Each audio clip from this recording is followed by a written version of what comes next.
Selamat datang kembali di RN Entertainment. Selamat datang kembali di The Golden Cross Playlist. Seperti biasa hari ini kita akan melanjutkan review saham part yang ke-102. Namun sebelumnya bagi teman-teman yang mungkin belum subscribe channel YouTube ini, sekali lagi jangan lupa tekan tombol subscribe, nyalakan lonceng notifikasinya agar teman-teman tidak pernah ketinggalan update informasi terbaru dari channel kami hampir setiap hari.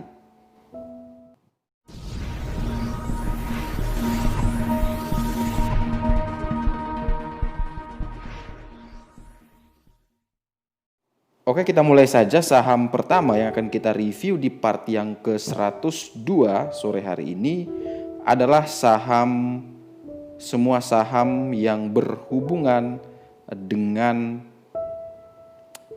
rokok ya, karena ada isu cukai yang memang masih simpang siur sehingga membuat hampir ada kurang lebih ada 4 emiten yang hari ini turunnya lumayan. Nah, teman-teman bisa perhatikan sendiri, yang pertama kita punya HM Sampurna.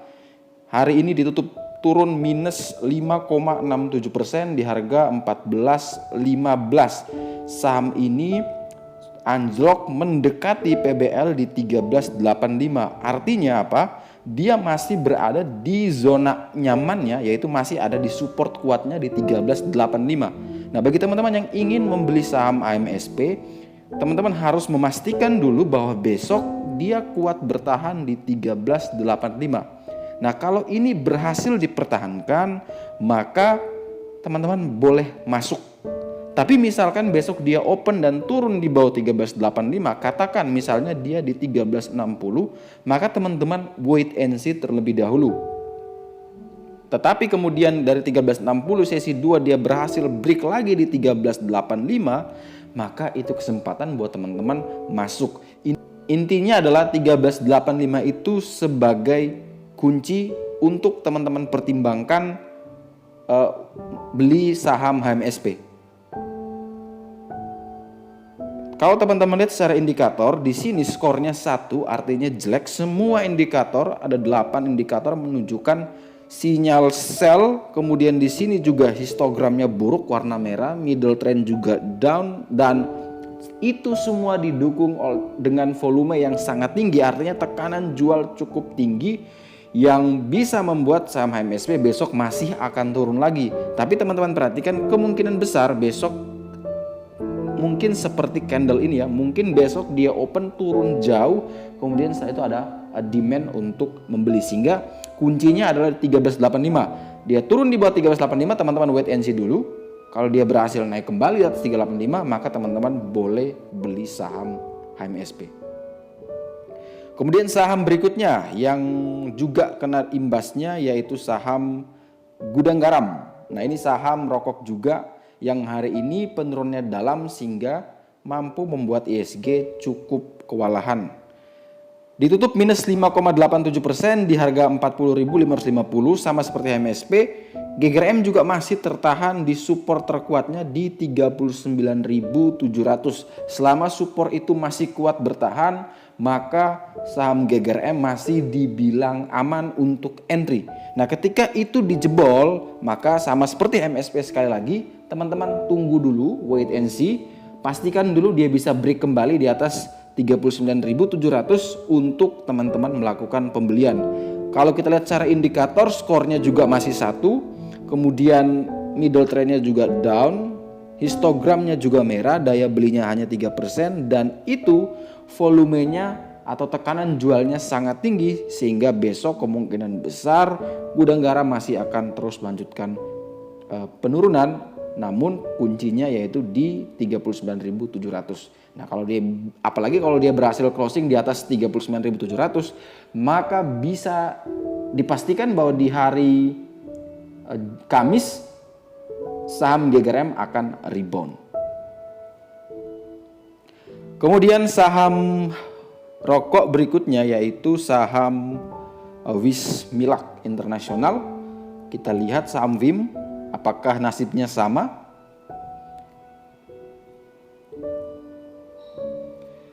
Nah, saham WIM juga sama ya, minus 5,21% di harga 364, dan sayang sekali untuk WIM karena 2 hari dia udah rally Dan hari ini dia ditutup di bawah PBH-nya, yaitu di 368.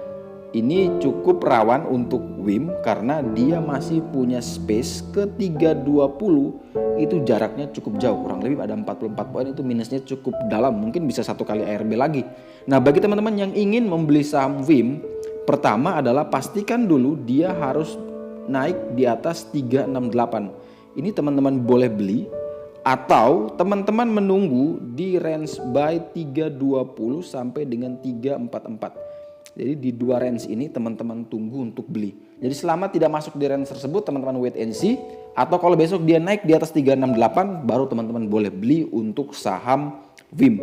Kalau kita lihat secara indikator, skornya memang 5, tetapi daya belinya hanya 15%. Tapi secara middle trendnya masih up, volumenya juga tinggi. Hanya teman-teman untuk memastikan agar WIM ini teman-teman tidak salah beli, maka pastikan dulu dia break di 368 untuk teman-teman entry. Jadi kalau dia tidak naik di atas itu, teman-teman wait and see terlebih dahulu. Kemudian saham rokok berikutnya yaitu saham ITIK. Nah, ini saham rokok ini apakah juga terkena imbas yang begitu besar seperti saham-saham yang lain? Dan dia ditutup minus 2,1%, lebih bagus daripada beberapa saham yang lain, walaupun saham ini memang bid overnya tidak terlalu tebal ya, dan itu juga tidak liquid, jaraknya 710, satunya 720, jadi bid overnya masih tidak rapih. Tapi kalau kita lihat secara teknikal, dia punya PBL ada di 605. Nah, ini jaraknya cukup jauh. Kemudian juga di sini ada support 685 sebagai support white line yang itu harus kuat untuk dipertahankan. Jadi selama di atas 685 maka saham ITIK masih dibilang aman. Untuk teman-teman yang ingin membeli saham ITIK, belum kita rekomendasikan karena apa? Secara middle trend masih sideways, skornya 0, daya belinya 0, volumenya juga masih low dan histogram juga masih abu-abu. Artinya apa? Belum terlalu banyak yang membeli saham ITIK ya. Jadi ini penurunan mungkin karena hanya beberapa tick, jadi sehingga orang bisa lepas di 700, bisa langsung turun. Sehingga rekomendasi saya mending teman-teman tunggu gudang garam atau HMSP, teman-teman cari bottomnya. Kalau dia naik kembali di atas PBL, baru teman-teman boleh ambil untuk saham-saham tersebut. Dan kita beralih dari 4 saham rokok tersebut, kita ke salah satu saham yang sangat fenomenal, yaitu saham BNLI. Nah, ini saham yang ARA berkali-kali, kemudian ARB berkali-kali, tadi ARB lagi, namun berhasil ditutup di 2.590 atau naik 12,12%. Nah, saham BNLI ini berhasil naik kembali dan dia tidak kena sampai ke PBL di 1130, dan saat ini dia sedang menguji 2882 yang mana itu adalah middle trend line-nya. Ini middle trend line-nya, dia harus tembus itu baru memastikan diri untuk menuju ke 3070. Nah, bagi teman-teman yang mungkin mau beli saham BNLI, saya rekomendasikan boleh beli selama dia berada di range buy 2310 sampai dengan 2590. Nah, ini range buy yang bisa teman-teman pakai dan cut loss jika dia turun di bawah 2310. Tetapi misalkan besok dia open di atas 2590, maka teman-teman tunggu saja kalau dia break di 2882. Tetapi kalau teman-teman takut, ini kalau 2590 ke 2800 kan sudah profit banyak nih. Tidak masalah, teman-teman boleh ambil di harga berapapun di atas 2590, tapi ingat, jadikan 2590 atau harga hari ini sebagai support. Sehingga teman-teman bisa cut loss 1-2 tick di bawah 2590, atau teman-teman bisa pakai minus 3% atau minus 5% dari harga pembelian teman-teman.